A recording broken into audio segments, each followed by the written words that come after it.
tout le monde, bienvenue au Finance Perso selon Joe. Aujourd'hui, je vous parle de la retraite. Oui, la retraite, parce que c'est important, peu importe vous avez quel âge, vous avez 16, 18, 20, 25, 30 ans, vous n'avez pas encore commencé à travailler ou vous venez de commencer à travailler, il faut commencer à y penser maintenant. Vous pourriez être surpris à quel point ça prend de l'argent pour prendre sa retraite. C'est pour ça que plus on commence tôt, mieux c'est. Plus le temps joue en notre faveur. Alors aujourd'hui, on va parler de trois choses. La première, on fait une mise en situation comme si demain matin, donc sans économie, vous devriez prendre votre retraite, combien vous auriez en argent. Deuxièmement, je vous parle de pensions privées. Puis troisièmement, je vous donne quelques règles du pouce pour déterminer combien d'argent ça prend pour prendre sa retraite. N'oubliez pas que je ne suis pas un conseiller financier. Tout ce que je fais, moi, c'est vous sensibiliser au sujet. Si vous voulez vraiment vous établir un plan de retraite, allez voir votre conseiller financier, lui va pouvoir vous aider. Alors, n'oubliez pas de partager ma vidéo, de vous abonner à ma chaîne, c'est important, s'il vous plaît, abonnez-vous, d'aimer mon vidéo, et puis si c'est fait, eh bien, c'est parti.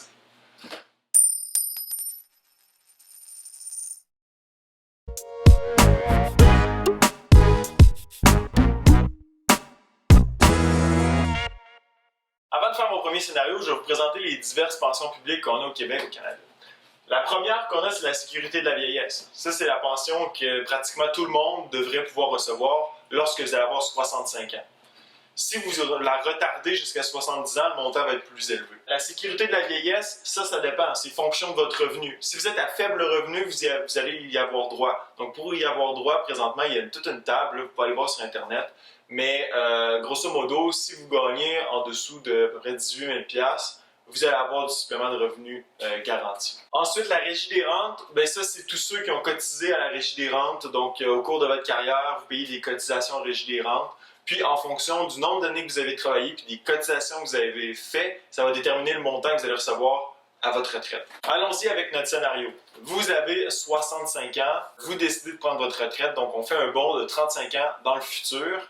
Puis, au cours de votre vie, vous avez pratiquement pas travaillé ou vous avez travaillé à faible revenu. Donc, vous avez jobiné, vous avez travaillé au noir, à gauche, à droite. Vous n'avez pas de pension privée, vous n'avez pas de REER, vous n'avez pas de CELI, vous n'avez pas grand-chose finalement. Qu'est-ce qui se passe? Ce que vous allez recevoir de la sécurité de la vieillesse, c'est 607 $ par mois parce que vous l'avez pris à 65 ans, vous ne l'avez pas retardé. Ensuite de ça, étant donné que vous n'avez aucun autre revenu que la sécurité de la vieillesse, on va vous donner du supplément de revenu garanti. Donc, si vous n'avez pas de régie des rentes, rien que ça, vous allez recevoir 907 $ par mois. Donc, le maximum que vous allez pouvoir recevoir du Canada, c'est 1515 $ par mois. Par année, ça donne 18 200 $. Donc, comprenez-moi bien, si vous n'avez aucune économie, pratiquement pas travaillé, vous n'avez pratiquement pas cotisé à la Régie des rentes du Québec, puis vous n'avez pas de pension privée, bien, ce que vous allez recevoir quand vous allez prendre votre retraite, c'est 18 200 $ par année. Je ne sais pas si vous me comprenez bien, mais ça veut dire que vous allez être pauvre. Okay? Donc, ça ici, c'est de la pauvreté, parce que si on fait le calcul, votre logement, si vous ne voulez pas être dans un 3 rats, ça va coûter au moins 10 000 $.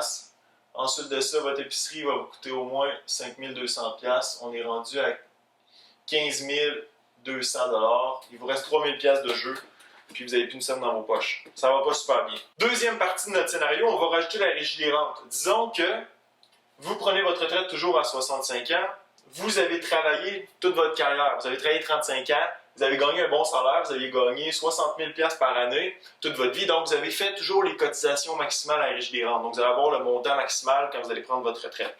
Ce montant maximal-là, présentement, représente 1 155 $ par mois. Vous n'avez pas de pension, vous n'avez pas pris de REER, vous n'avez pas pris de CELI. Vous avez juste votre régie des rentes. Okay? Vous allez avoir la régie des rentes, 1 155 $ par mois. Vous allez avoir la sécurité de la vieillesse, 607 $ par mois. Au total, ça vous donne combien? 21 150 $. C'est rien. Vous êtes encore pauvre, là. Je suis désolé, là, mais vous avez 21 000 $ par année pour vivre, payer toutes vos dépenses. Non, mais j'étais étudiant, ça me coûtait ça vivre. Là, vous allez être à la retraite, pensez-y, vous allez vouloir voyager, vous allez vouloir gâter vos petits-enfants. Vous avez 21 000 $, là. Vous n'allez pas loin avec ça. Là. Si vous voulez avoir une voiture là, pour vous déplacer, vous allez être à la gorge. Vous allez avoir pratiquement pas d'argent pour mettre du gaz dans votre char. Peut-être qu'heureusement, à ce moment-là, vous allez avoir une voiture électrique. Mais encore là, on en reparlera. Alors, on va passer à notre deuxième scénario. On va parler des pensions privées. Bon, les pensions privées. Souvent, les gens pensent que parce qu'ils ont un régime de pension privée, ils vont pouvoir se la couler douce quand ils vont arriver à la retraite. Détrompez-vous, ça se peut que ce soit tout à fait le contraire.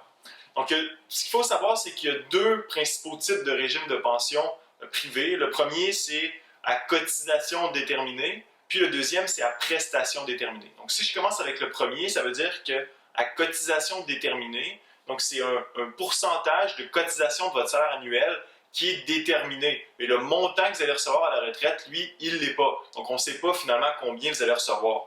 Donc, à cotisation déterminée, on va faire un exemple ici. On garde le même salaire, 60 000 $. L'employeur s'engage à cotiser jusqu'à 3 % de votre revenu annuel si vous le faites. Donc, si vous mettez 1 800 $ de côté dans votre régime de retraite, l'employeur va faire de même. Si on fait x2, ça fait 3 600 $ par année. Donc, 300 $ par mois. Si on a un rendement de 4 % pendant 35 ans, ça donne combien au bout de 35 ans pour votre retraite? 265 000 $. Normalement, on ne devrait pas retirer plus que 4 % de notre fonds lorsqu'on est à la retraite pour assurer la pérennité de notre fonds, pour s'assurer qu'il couvre toutes les années pendant lesquelles on ne travaille pas puis on est à la retraite. Donc, à 4 % par année, donc 4 % de 265 000, c'est 10 600 $ par année. Donc, c'est pas beaucoup. Mais là, vous allez recevoir évidemment la régie des rentes. Donc, si vous avez gagné 60 000 tout au long de votre carrière, probablement que vous avez fait les cotisations maximales. Donc, vous allez avoir le montant max qui équivaut à environ 14 000 par année. Au total, pour votre retraite, si vous avez un régime comme ça, en fonction de l'exemple que je viens de donner, vous allez recevoir 24 600 $ par année. C'est pas beaucoup encore, là. Pensez-y, là. Donc, si votre régime là, de cotisation déterminée est juste de 3 %, c'est pas assez. C'est pas assez. Vous devez mettre de l'argent de côté dans des REER, dans des CELI. Vous devez avoir une stratégie parce que sinon, vous allez retrouver à retraite avec pas beaucoup d'argent. Mais là, je vous entends déjà me dire « Ouais, mais Joe, moi, là, je suis blindé bord en bord. J'ai un régime de retraite à prestation déterminée. Donc, quand je vais prendre ma retraite, je vais avoir 70 % de mon salaire, c'est garanti. » OK, parfait. Écoute bien ça. Si tu travailles pour une compagnie privée, là, puis il y a une crise financière où la compagnie ça va pas bien, puis la compagnie fait faillite, qu'est-ce qui va se passer? Le fonds de retraite ne fera pas faillite. Mais s'il n'y a personne qui cotise dans le fonds de retraite, puis le fonds de retraite, s'il est déficitaire, ben tes paiements peuvent diminuer. Puis non seulement ils peuvent diminuer, mais tes paiements peuvent être annulés. Si le fonds de retraite est déficitaire, il n'y a plus d'argent dans le fond, là, ben tu n'en auras plus de retraite, tu comprends? Là, tu vas me dire, ouais, mais moi, je travaille pour le public, je travaille pour le fédéral, je travaille pour le provincial. Fait qu'il n'y a aucune inquiétude à avoir. Je suis pas sûr. Qu'est-ce qui se passe s'il y a une révision législative? Dans 35 ans, le gouvernement fédéral n'a plus d'argent, puis il dit, ben moi, il faut que je réduise les pensions parce que là, ça va pas bien, je fais des déficits, puis je suis plus capable de me financer. C'est des scénarios catastrophes, mais ça peut arriver. Regarde en Grèce, c'est arrivé en Grèce en 2012, ils ont coupé les pensions. Tu vas me dire, ouais, la Grèce, c'est pas le Canada, peut-être, mais qu'est-ce qui se passe si ça arrive? Qu'est-ce qui va se passer? Tu vas aller manifester au Parlement à Ottawa, tu vas aller manifester au Parlement à Québec. Moi, je suis pas sûr qu'à 65 ans, c'est ça qui va me tenter de faire. Moi, ce que ça va me tenter de faire, c'est être assis sur mon patio, à boire de la bière ou à aller en voyage, tu comprends? Donc, c'est pour ça qu'il faut avoir une stratégie, c'est pour ça qu'il faut être prêt à toute éventualité, puis c'est pour ça que je vous dis que même si vous avez un régime de pension privée, vous devez, en plus de ça, mettre de l'argent de côté pour votre retraite. Donc, combien ça prend? C'est ce qu'on va voir à l'instant. Bon, maintenant, on veut savoir combien ça prend en argent pour prendre notre retraite. Bien, ça dépend de plusieurs facteurs. Le premier, à quel âge vous voulez prendre votre retraite? Notre espérance de vie, combien de temps on va vivre, parce que plus on vit longtemps, bien, plus on a besoin d'argent. Le mode de vie que vous voulez avoir, est-ce que vous voulez avoir de la flexibilité quand vous voulez prendre votre retraite, ou si vous voulez avoir seulement le minimum, puis vous êtes satisfait à vivre avec ce que les pensions publiques vont vous donner. Autre chose à prendre en compte, c'est notre pension privée. Évidemment, ça va faire partie de l'argent qu'on va recevoir. Je vais vous présenter quelques règles du pouce qui ont été établies là, pour nous aider à planifier notre retraite. La première règle, en fait, c'est qu'on devrait économiser de 10 à 15 % de notre salaire brut. Le salaire brut, c'est le salaire avant que les impôts soient enlevés. Donc, si vous gagnez, par exemple, 60 000 $, vous devriez mettre au minimum 6 000 $ de côté. Plus vous en mettez de côté, mieux c'est, évidemment. La deuxième règle, c'est la règle des jalons, qui est proposée surtout sur les sites américains. C'est qu'à 30 ans, vous devriez avoir l'équivalent d'une fois votre salaire annuel.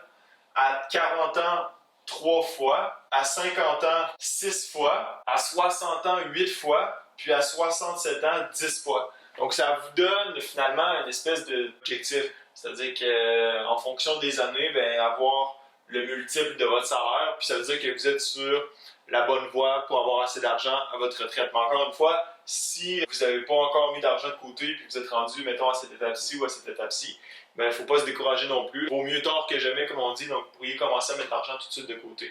La troisième règle, c'est la règle du 4%. Comme j'ai dit, on ne devrait pas normalement retirer plus que 4% de notre pactole par année lorsqu'on est à la retraite. Donc, si on veut planifier notre retraite en fonction d'un certain mode de vie qu'on va avoir, on peut utiliser cette règle-là à l'envers. Donc, ce qu'on fait, c'est que, disons, vous voulez à votre retraite avoir un certain montant d'argent. Disons que moi, à la retraite, je vais avoir 50 000 par année. Je fais x 25. Puis, ça me donne combien j'ai besoin. 50 000 par année x 25, ça donne 1,250 millions. Fait que vous voyez, pour prendre notre retraite, ça prend de l'argent. Donc, si vous n'avez pas de pension privée, mettez-en de l'argent de côté parce que vous allez voir que ça en prend si vous ne voulez pas vivre au minimum puis dans votre petit 3,5, pas chauffer fret en hiver. Okay? Donc, ça en prend de l'argent. 1 million, 2 millions, c'est des chiffres qui sont normaux là, en termes de prendre sa retraite. Bien sûr, si vous avez une pension publique, vous n'aurez peut-être pas besoin de 2 millions, mais quand même, c'est toujours bon, comme j'ai dit, de ne pas nécessairement se fier à 100% sur notre pension, puis d'avoir des sommes de côté. Puis, si vous n'avez rien, 1 million, 2 millions, 2,5 millions, c'est votre objectif. Donc, commencez à mettre de l'argent tout de suite. Ne pensez pas que parce que vous avez 20, 21, 22, 23 ans, la retraite, c'est dans longtemps, je n'ai pas besoin de m'en préoccuper. Inquiétez-vous pas, quand vous allez arriver à la retraite, puis vous allez avoir de l'argent de côté, vous allez être content, parce que vous allez pouvoir gâter les gens qui sont autour de vous, vous allez pouvoir vivre le mode de vie que vous voulez vraiment. Puis évidemment, cette somme-là dépend, encore une fois, si vous avez des dettes lorsque vous prenez votre retraite. Si vous avez encore une hypothèque, tout ça, ça joue beaucoup sur combien d'argent vous avez besoin. J'espère que vous avez apprécié la vidéo. N'oubliez pas de vous abonner à ma chaîne, n'oubliez pas de partager, aimer la vidéo. Ça fut un plaisir. À la prochaine.